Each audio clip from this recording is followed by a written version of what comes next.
കണ്ണനാർ കൂടി നമ്മളോടൊപ്പം വിവരങ്ങളുമായി ചേരുന്നുണ്ട്.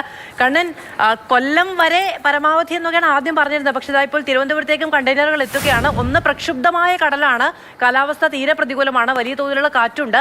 കൂടുതൽ കണ്ടെയ്നറുകൾ 96 മണിക്കൂറിനുള്ളിൽ അടിയും എന്നുള്ളതായിരുന്നു അധികൃതർ നൽകുന്ന ഒരു മുന്നറിയിപ്പ് എന്ന് പറയുന്നത്.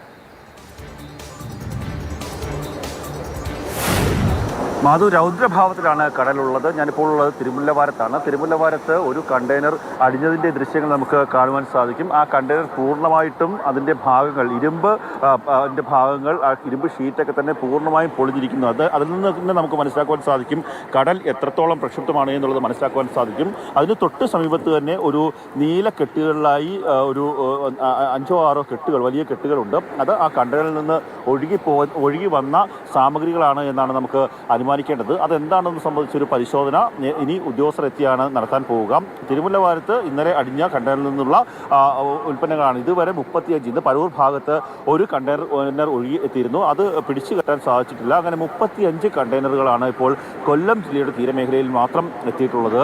ആ കണ്ടെയ്നറുകളൊക്കെ മാറ്റാൻ ഉള്ള കരാർ എടുത്തിരിക്കുന്നത് ഒരു സ്വകാര്യ കമ്പനിയാണ്, ആ വാട്ടർ ലൈൻ എന്ന് പറയുന്ന കമ്പനിയാണ്. പക്ഷേ ഇന്നലെ വാട്ടർ ലൈൻ കമ്പനിക്കാർ കൊല്ലം പോർട്ടിനോട് ചേർന്ന് തന്നെ ഉണ്ടായിരുന്ന ഒരു കണ്ടെയ്നർ വലിച്ച് പോർട്ടിലേക്ക് എത്തിച്ചിരുന്നു. അത് വലിയ ശ്രമകരമായിട്ടുള്ള ഒരു ദൗത്യമാണ് അവർക്ക് നടത്തേണ്ടി വന്നത്. അതിനുശേഷം ഇന്ന് പുലർച്ചെ ശക്തികുളങ്ങരയിൽ അവരുടെ സംഘം എത്തിയിരുന്നു. മുതാക്കരയിൽ നിന്നുള്ള രക്ഷകൻ എന്നുള്ള അറിയപ്പെടുന്ന, അവിടെ രക്ഷാപ്രവർത്തനമൊക്കെ നടത്തുന്ന ഒരു സംഘത്തിലെ മത്സ്യത്തൊഴിലാളികൾ അടക്കമുള്ള ആൾക്കാരാണ് അവിടെ എത്തിയത്. അവരൊക്കെ ഇന്ന് ആ ശക്തികുളങ്ങര ഭാഗത്ത് ആ കണ്ടെയ്നർ കിടക്കുന്ന ഭാഗത്തേക്ക് ഇറങ്ങാൻ വേണ്ടി ഒരു ശ്രമം നടത്തി. പക്ഷേ കടൽ വലിയ രീതിയിൽ പ്രക്ഷുബ്ധമായിരിക്കുന്ന ഒരു സാഹചര്യം ആണ് ഇപ്പോൾ നമുക്ക് കാണാൻ സാധിക്കും. ഞാൻ തിരുവനന്തപുരത്താണെങ്കിൽ പോലും ശക്തികുളങ്ങര തൊട്ട് ഏതാണ്ട് കുറച്ച് അല്പം ദൂരെയാണ്. ആ സ്ഥലത്തും ഇതിന് സമാനമായ രീതിയിലുള്ള ഒരു അവസ്ഥ തന്നെയാണ് ഉള്ളത്. അതുകൊണ്ട് തന്നെ ആ രക്ഷാപ്രവർത്തകർ അല്ലെങ്കിൽ കണ്ടെയ്നർ വലിച്ചു നീക്കാൻ വേണ്ടി എത്തിയ ആൾക്കാർക്ക് ആ കടൽ തീരത്തേക്ക് അല്ലെങ്കിൽ തീരത്തേക്ക് ബോട്ട് അടുപ്പിക്കാൻ പോലും സാധിക്കാത്ത അവസ്ഥയാണ്. അതോടുകൂടിയാണ് കടലിലൂടെ വലിച്ച് പോർട്ടിലേക്ക് ഈ കണ്ടെയ്നർ കൊണ്ടുപോകുക എന്നുള്ള ആ ഒരു ദൗത്യം ഉപേക്ഷിക്കാൻ തീരുമാനിച്ചതും. അതിനുശേഷം പിന്നീടുള്ള ഒരു ശ്രമം എന്ന് പറയുന്നത് റോഡ് മാർഗമാണ്.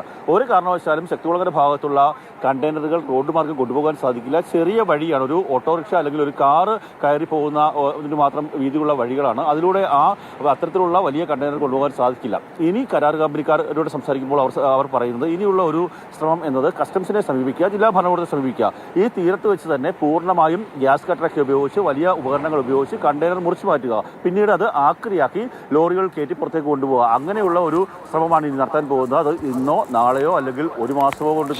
ശരി കണ്ണ, എന്തായാലും കണ്ണന്റെ പുറകിൽ തന്നെ ഈ കണ്ടെയ്നറുകളിൽ നിന്ന് വന്ന് അടിഞ്ഞിരിക്കുന്ന സാധനങ്ങളൊക്കെ കാണാനുണ്ട്. നമുക്ക് TS ഹരികൃഷ്ണനിലേക്കും കണ്ണനിലേക്കും ഒക്കെ വിശദമായി വേഗത്തിൽ വരാം.